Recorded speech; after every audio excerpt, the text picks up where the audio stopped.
Yeni il bayramının bitməsindən sonra çoxumuz eyni şeyi yaşayırıq. Səhər oyanarkən qaranlığın hökm sürməsi və soyuq havanın bir neçə aylıq hakimiyyəti sanki heç bitməyəcəkmiş kimi görünür. Sonra bir gün səhər görürsən ki, havada fərqlilik var. Torpaq qoxusu dəyişib, işıq əvvəlkindən daha çoxdur. Rəsmi elan verilməsə də hamı mövsümün dəyişdiyini anlayır. İnsan beyni bu anı minilliklər boyu eyni cür oxuyub. İndi yenidən başlamaq vaxtıdır. Novruzun əsas ideyası da budur. O, bir tarixi gün olmaqdan əvvəl bir başlanğıc hissidir. Bu hissin nə qədər qədim olduğunu düşünəndə anlayırsan ki, Novruz sadəcə bir bayram deyil. İnsanların minilliklər boyu təbiətin ritminə verdiyi mədəni cavabdır. Bu videoda Novruza fərqli bir tərəfdən baxaq. Novruz sadəcə şəkərbura və paxlava kimi yeməklərlə əlaqələndirdiyimiz bir şey olmamalıdır.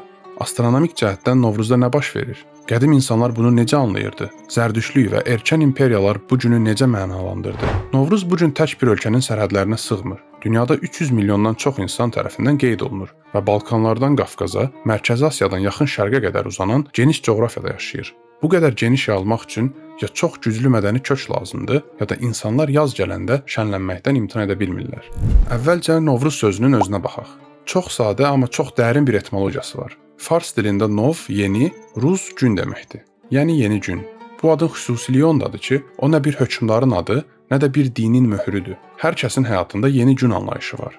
Ona görə də bu bayramın fərqli mədəniyyətlər arasında itib batmadan günümüzə qədər gəlib çıxmağı heç də təəccüblü deyil.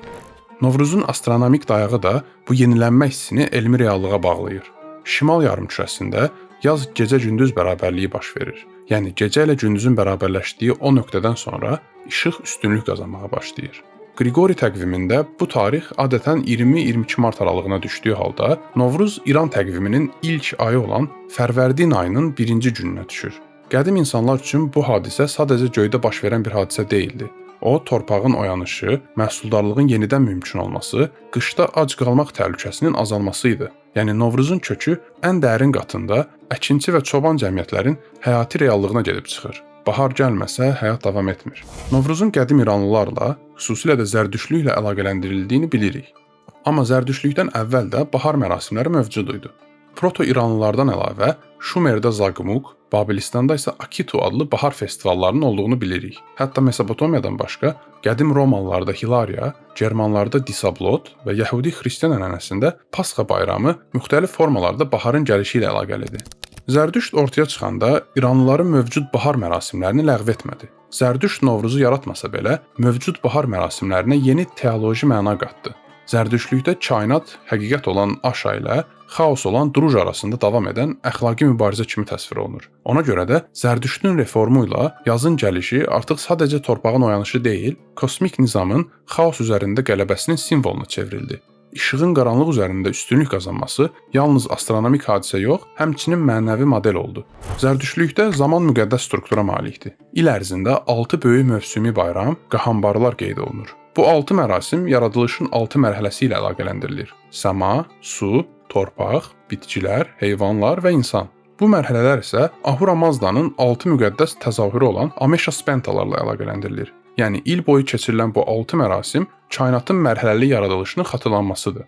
Amma maraqlısı bundadır ki, yaradılışın 7-ci mərhələsi olan atəşin ayrıca bir bayramı yox idi. Bu 6 mərhələli müqəddəs zamanın tamamlanma nöqtəsi yazın başlanğıcı, yəni Novruzla üst-üstə düşürdü. İl boyu yaradılış xatırlanır və Novruzda bu kosmik struktur yenilənirdi. Yəni ki, Novruz bayramı elə məhz sonuncu mərhələni, atəşi qeyd edirdi. Burada Rapithmin anlayışına da xüsusi diqqət ayırmalıyıq. Zərdüşt ənənəsində Rapithmin günortanın ruhani simvoludur. İnanca görə qış dövründə Rapithmin yer altına çəkilir, yazda isə yenidən qayıdırdı. Yaz bərabərliyi ilə birlikdə onun geri dönüşü kainatın istiliyinin və işığının yenidən bərqərar olması kimi qəbul olunurdu. Zaman içində Rapithmin anlayışı ilə Novruz eyniləşdirildi.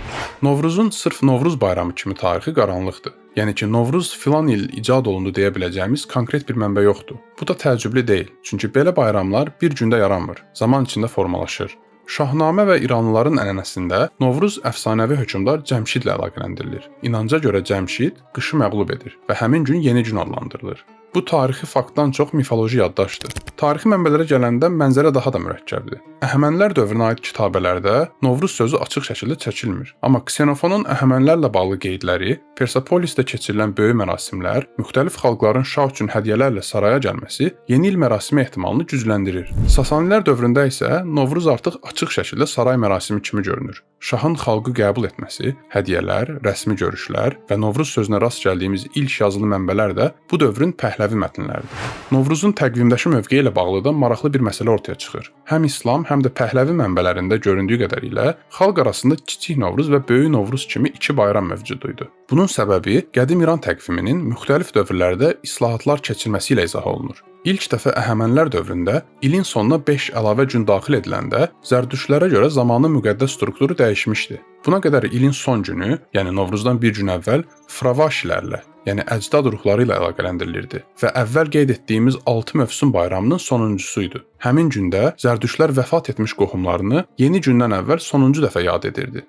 Amma 5 günün əlavə edilməsi ilə əcdadların yad edilməsi ilə Novruz arasında 5 günlük boşluq yaranmışdı. Nəticədə 2 Novruz anlayışı formalaşdı. Çünki sıravi xalq imperial təqvimdən əlavə ənənəvi təqvimə görə hərəkət etməyə də davam etdi və beləcə 1-ci gün, yəni 1 Fərvərdin Kiçik Novruz, 6-cı gün isə Böyük Novruz kimi qeyd olunmağa başladı. Göründüyü kimi insanlar rəsmi yeni illə ənənəvi, daha müqəddəs yeni il arasında fərq qoymağa başlamışdılar. Yəni zamanın özü teoloji və siyasi müzakirə mövzusuna çevrilmişdi. Bu isə göstərir ki, tarix boyu Novruz sabit deyil, dinamik bir anlayış olub.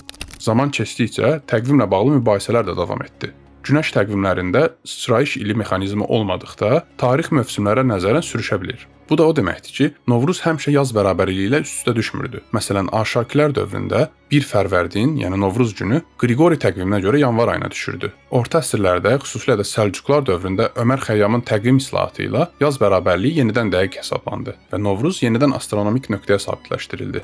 Bu qədər qədim və çoxqatlı bir bayramın geniş coğrafiyaya yayılması da təsadüfi deyil. İpək yolu təkcə ticarət marşrutu deyildi. Mədəniyyətlərin hərəkət etdiyi böyük bir şəbəkə idi. Dillər, inanclar, rituallar bir-birinə qarışırdı. Novruz da bu prosesdə fərqli adlar və formalar aldı, amma əsas mənası dəyişmədi.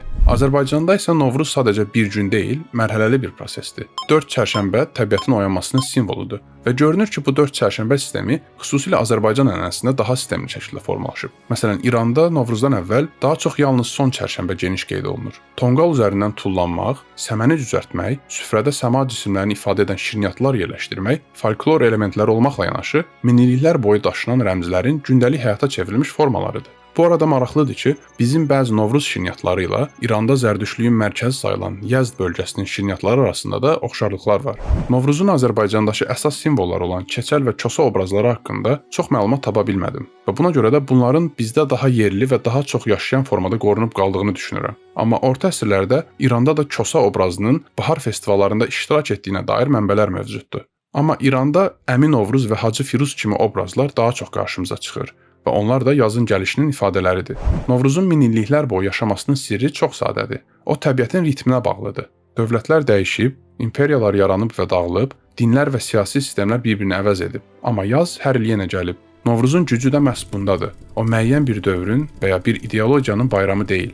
O təbiətin ritminə uyğun gələn bir yaddaşdır. Günlərin uzandığını, torpağın oyandığını, həyatın yenidən hərəkətə keçdiyini görən insan min illərdir bunu qeyd edib. Çünki çətinliyi və qaranlığı təmsil edən qış gəlsə belə, yaz aylarında tarazlıq qayıdacaq, işıq yenidən artacaq, həyat yenidən hərəkətə keçəcək.